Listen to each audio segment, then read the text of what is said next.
Welcome to the Marriage and Motherhood podcast. I'm your host, Michelle Perda. I'm a life and marriage coach for moms, wife, mom of 3, and I'm also an Aries, and for my fellow human design nerds, a sacral manifesting generator.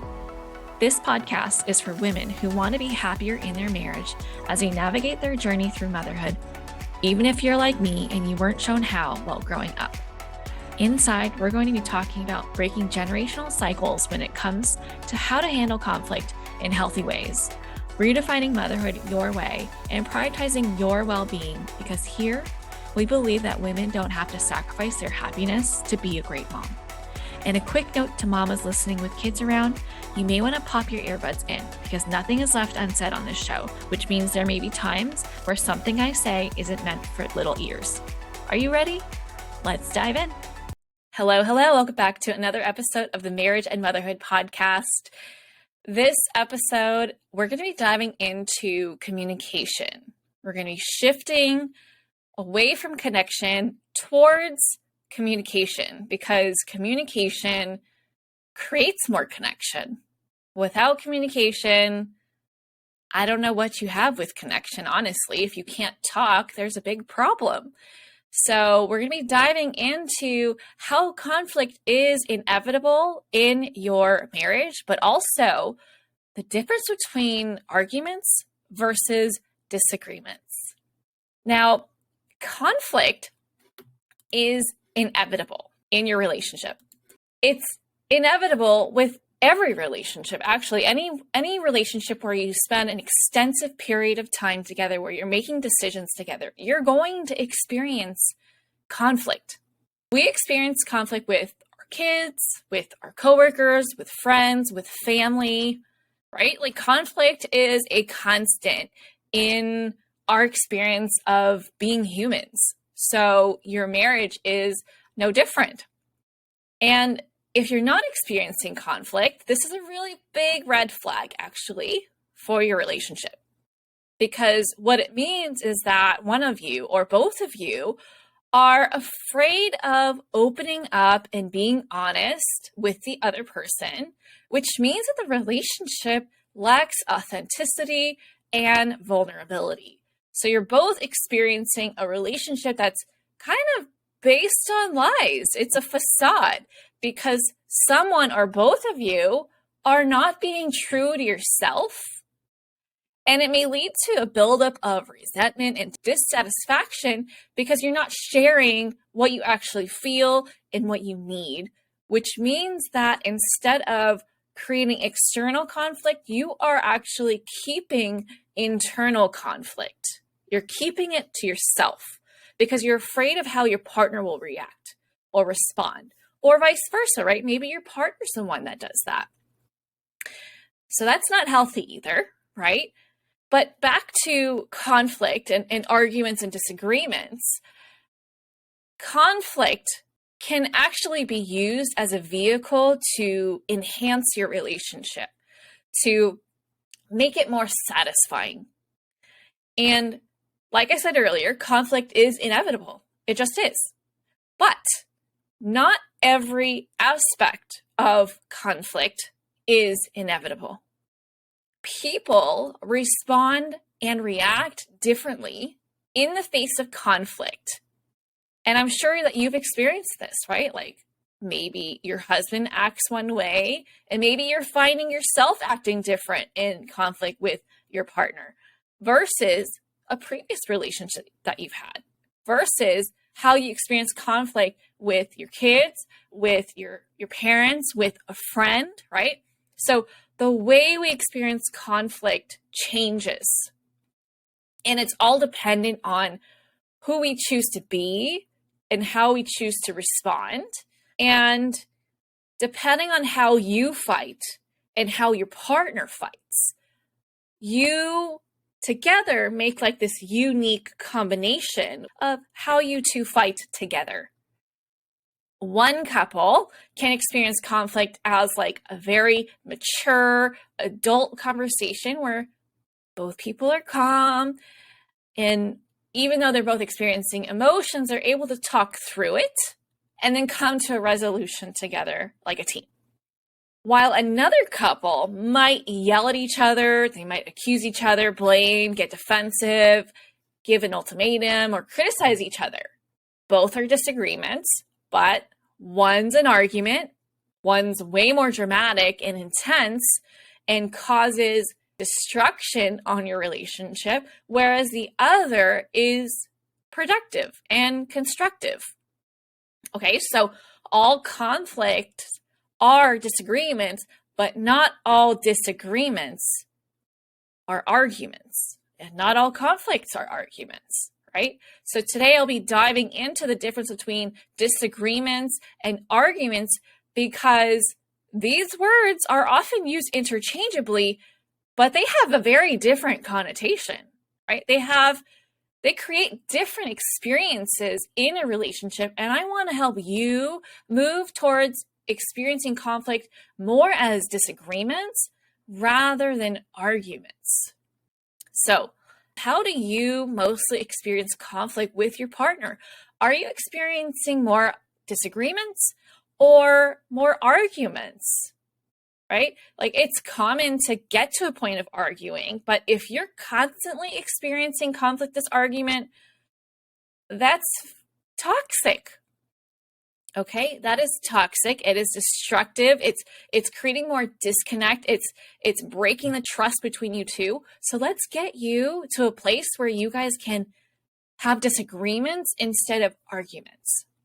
So let's kind of like break down what a disagreement is. Okay, so disagreements are just simply where people disagree, right? Like, you're following me, yeah? It's simple. Okay. But when disagreements become destructive rather than constructive or productive, that's when they become arguments. And arguments are the times when, people are acting off of emotion. The emotion is driving their behavior. They're allowing their emotions to dictate how they react and how they respond. It's controlling them. It's reactive.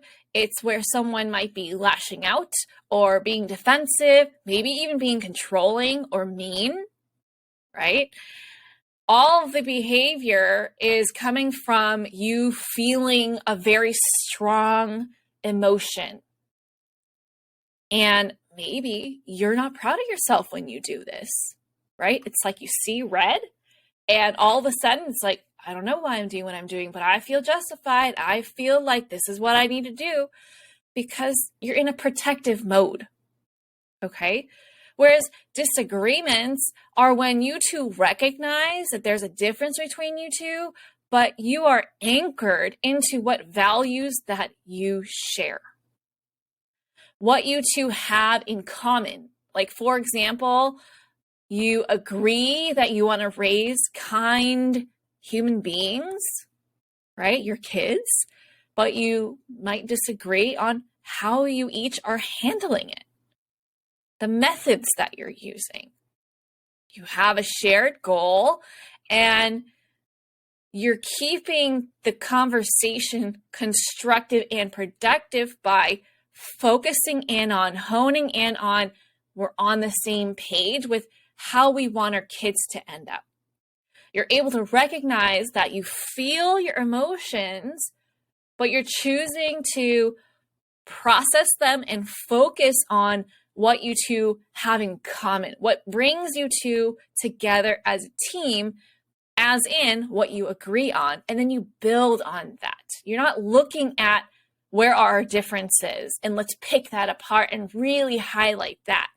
You're doing the opposite. You're highlighting, what do we actually agree on? What is bringing us together as partners here? And you're working off of that, right? And your different preferences become your parameters of how you can be creative to come up with a solution that meets all the high priority parameters that you each have for the conflict to be resolved, okay? Whereas for arguments, you see the issue as you versus them, right? You're tying the issue to your partner. Whereas disagreements, you see the issue as its own thing, and you see you and your partner together on the same side, and you're tackling the problem together. You're facing it together. It's very much a exercise of partnership. Okay? It's not a competition. All right? So if you're experiencing a lot of arguments in your marriage, well, know that this is very common. Most of us, myself included, did not grow up learning the skills to fight the right way. It's very unfortunate. I feel like we could have saved ourselves a hell of a lot of drama and heartbreak and frustration and anger had we been taught this growing up, right? And that's why we've been experiencing a lot more arguments when there's conflict versus disagreements. However, I'm here to deliver good news. The good news is that there are skills that you can learn, that anyone can learn, to make that shift so that you experience conflict as disagreements more often than you do arguments, right? We're still human. Sometimes we lose our shit and we argue, but when we have the skills to shift it into disagreement, we're not locked in anymore. It's not like, oh, this has already been started as an argument, it's going to stay an argument, right? Once we recognize like, oh shit, we're in an argument, you know how to de-escalate. You know how to bring it back to a place of, okay, let's make it back into a disagreement. Let's make this a collaborative conversation. Let's make sure that we're on the same team here and we're not just at each other's throats, creating all this unnecessary drama that nobody has time for, right? I certainly don't like to argue, and I'm betting that you don't either, right? At the heart of it, you want to be back on the same page. And arguments and disagreements often come from, I can't believe you don't agree with me. I can't believe this. I can't believe I chose someone that isn't on the same page as me. How can we disagree on something like this? How can you not think like me? Right? That's where it all stems from. So it's learnable. It's helpable. You are not hopeless. Okay? And this is exactly why I am bringing back my communication mini course, right? I created it 2 years ago. I feel like it's time to bring it back because there are so many people who are craving to know how to change the communication in their marriage. And this course, which I've titled How to Have Tough Conversations, is available for purchase. In this course, I teach you the exact framework that I use in my marriage, that I teach my private clients on how to use in their marriage. So if you're like, I need to completely renovate how I experience conflict in my marriage because it is just too much, it's replacing all the time that we could be connecting with drama, check this course out, okay? Check it out because it is literally the entire framework that I use to support my clients when it comes to helping them with communication, okay? But in the meantime, here are some tips on how to shift your arguments into disagreements. So here's number 1. Take time to acknowledge and understand yourself, how you feel, what you need. Right? And make sure that you take a break if you need. There is no shame in giving yourself a timeout. Okay? If you feel like you are knee deep in your emotions and you're spiraling, don't force yourself to stay in the conversation because for whatever reason you learn that, if you stay, you care. I think that if you can manage yourself and make sure that you're ready and have the bandwidth and capacity to have a productive conversation, then you do it. But if you need a breather so that you don't say something you regret, so that you don't take things more personally, go do that. Go give yourself that time, right? Just make sure you're letting your partner know that you're stepping away for that reason. You're not stepping away because you're done with the conversation and you're shutting it down and you're deciding like, nope, I don't want to do this anymore, and so we're just not going to talk about it, right? So make sure you are filling them in on what you're doing. Don't just walk away. That's not good. Especially if your partner has abandonment issues. That's really not good. Okay, that's going to cause you a lot of problems. So like when we talk about being argumentative, right? The reason why we get really argumentative is because we feel a certain way, and it can be really intense. So we try to protect ourselves, right? By lashing out or getting defensive or shutting down. And I mean, thank you, brain, for wanting to protect us, but unfortunately, it's not conducive to growing your marriage or deepening your connection with each other. And so you have to kind of know yourself on a deeper level of like, oh, this tendency, this pattern that I have is coming out, right? So this is why understanding yourself and how you feel is so, so important. Self-awareness is always going to be number one when it comes to doing work on your relationship. If you don't know yourself, how can you possibly expect your partner to know how to love you the way you want to be loved? To know how to navigate conflict with you? To know how to be the best partner for you, right? This is why it all starts with you. If you're clueless, it's just like a really challenging guessing game then. All right. And we don't want to play that game. We want to play to win. And the winning part is having a successful, satisfying, happy marriage. All right. Number 2, try not to take what they say so personally. And I have to often remind myself this because I could just hang on my husband's every word and be like, what did you mean by that? Right. And I could like come up with this like crazy narrative based on my past experiences. Right. And think like, oh, he doesn't think that I matter, or he doesn't love me enough, or whatever. Right. Like, oh, he did that on purpose to like make life harder for me. Whatever those like ridiculous narratives are, recognize that those narratives are coming out to protect you. So what if you gave your partner the benefit of the doubt? What if they're not out to get you? Because chances are they're not, right?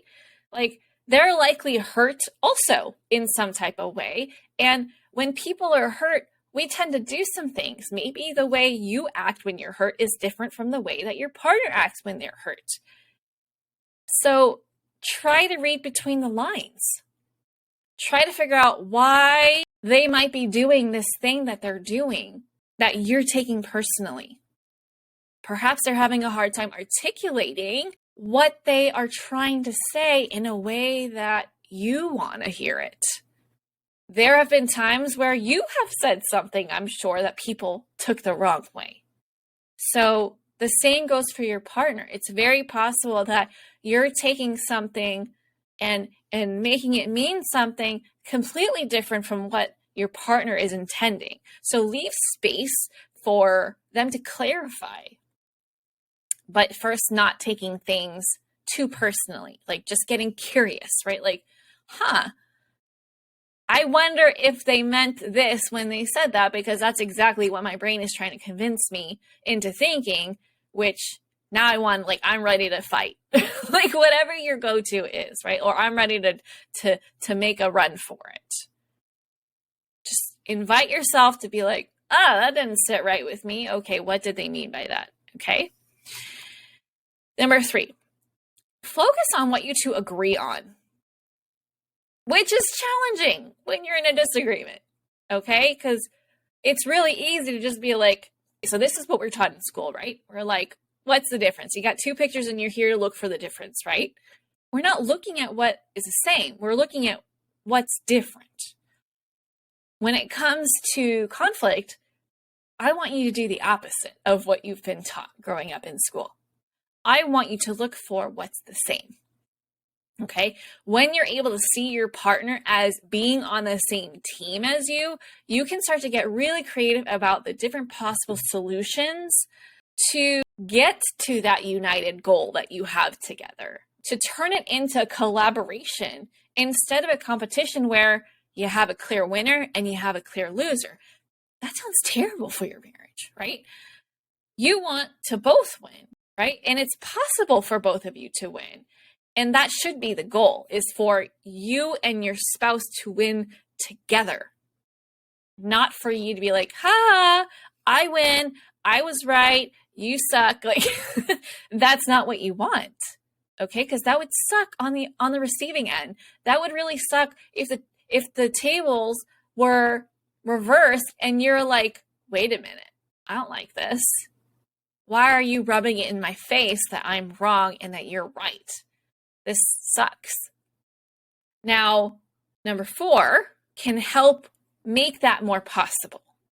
Number 4 is seek to understand before being understood. This is something that's really challenging to implement, but will change. I mean, like, seriously change how you experience conflict with your partner. Hear me out. When we're upset, we desperately want to feel understood. We want to feel acknowledged. We want to feel like they finally get us so that they will change their mind and we can keep going on as the couple that we were, right? But when there's a disagreement, you may not be on the same page as you wish you were. And when you are pushing your perspective, what you want, how they're wrong, how do you expect them to respond to that? Like, ask yourself how you would respond to that. You'd probably be like, what the heck? No. Why are you acting all high and mighty as if you're the one that is the only one who could be right? Instead of, we just have different thoughts on this. We have different approaches. We have different perspectives, right? When we focus on being understood, we stop listening. We stop ourselves from being understood. And the best way to get someone else to listen is for you to demonstrate your willingness to listen first. Now, when you think about like, oh, when people take the time to hear me out, how do I feel? It feels good, right? It feels like, oh, I feel safe to open up. I feel like this person genuinely cares about what I think, what I want, and how I feel. Now, when we seek to understand first, it's actually a way to help your partner lower their walls so that they don't feel the need to like defend themselves because they're like ready. They're like, okay, how is she going to attack me now? Right? Let me put up these walls, get defensive, bring up the past, whatever, criticize, right? All those unhealthy habits. Instead, they're like, oh, I feel hurt now. I feel like she really made an effort to understand me. She cares about me more than being right. Now I feel safe to listen to her side of things. Now I feel safe because I know that she has good intentions and she cares about us. And so instead of defending themselves, now they're like open and ready to have a conversation. That goes both ways because it's no longer an argument. It's now a disagreement.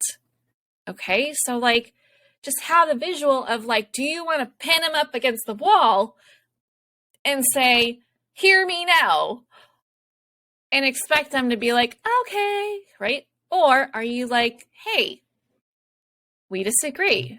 Can you help me understand your side of things better? And then keep that conversation going. Really hear them out as if they're your best friend or a really good friend, which, by the way, friendship is the foundation of your relationship, right? So if you did that, they'd probably be like, okay, I got everything out. I think you understand. Now, where are you at?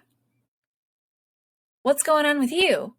What's happening? They're actually going to be motivated to understand you. Counterintuitive, but it works, right? So seek to understand before being understood. Okay. Now, this is just like a small snippet of what's inside the course. The course is actually very easy to go through. I've made it mom-friendly.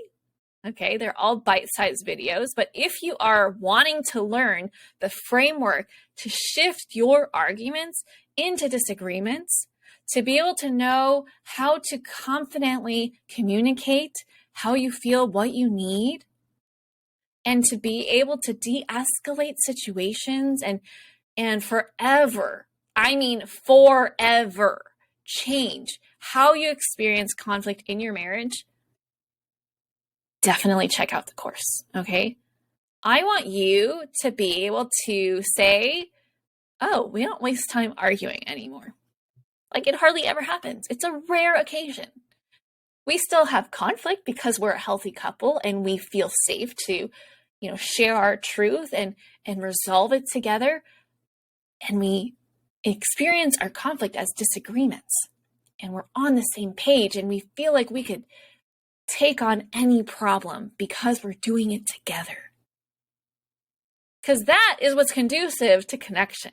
If you're arguing all the time, like, why would you want to connect with your partner? Right? So let's fix this. Let's give you the skills to change how communication works in your marriage. Okay? You can watch the videos with your partner if they want. Or you could start implementing these changes and this growth for yourself and watch as your partner starts to get influenced by how differently you're showing up. Because the way that you've been communicating lately has been a specific dance that you two have been doing.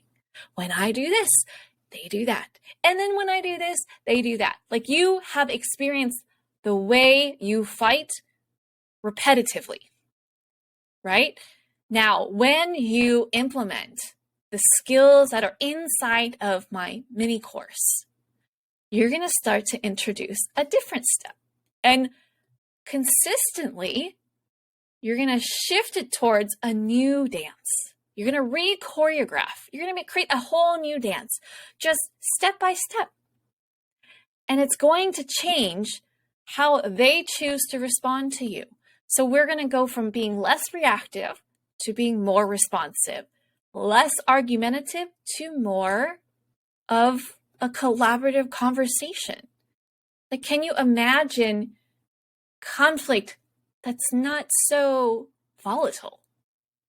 I never thought that I could get to this place because I am a more reactive person. I actually still am a reactive person. But because I have the skills, I know how to support myself. I'm not suppressing myself in any way, but I am supporting myself. I know myself really well, and I'm able to navigate conflict with so much more ease and confidence and clarity, and I feel understood. That's it for this episode. I hope you enjoyed it. And seriously, if you are needing help with your communication, go check out my course. Go check it out in the link in my show notes. And I cannot wait to hear how it changes your life, your marriage, because you deserve to feel connected, to have the skills, to know how to have a successful and satisfying marriage, because that's all it is. It's just skills and skills you can learn. All right. I hope you have an incredible day, and I will catch you back here next week. Bye. If you like this podcast, then you'll want to join my private Facebook community, Marriage and Motherhood. The fights and the disconnect you're currently experiencing doesn't have to be how things go for the rest of your life. If you're ready to give your marriage a makeover, come join the Marriage and Motherhood community to learn how to create a healthy, happy, and connected marriage that you actually enjoy and your kids can look up to. Thank you so much for listening to the Marriage and Motherhood podcast. I hope that this episode helped you deepen your relationship with your husband and, more importantly, with yourself. I hope to see you inside the Marriage and Motherhood community, and I look forward to supporting you in there. Otherwise, see you back here next week. Bye.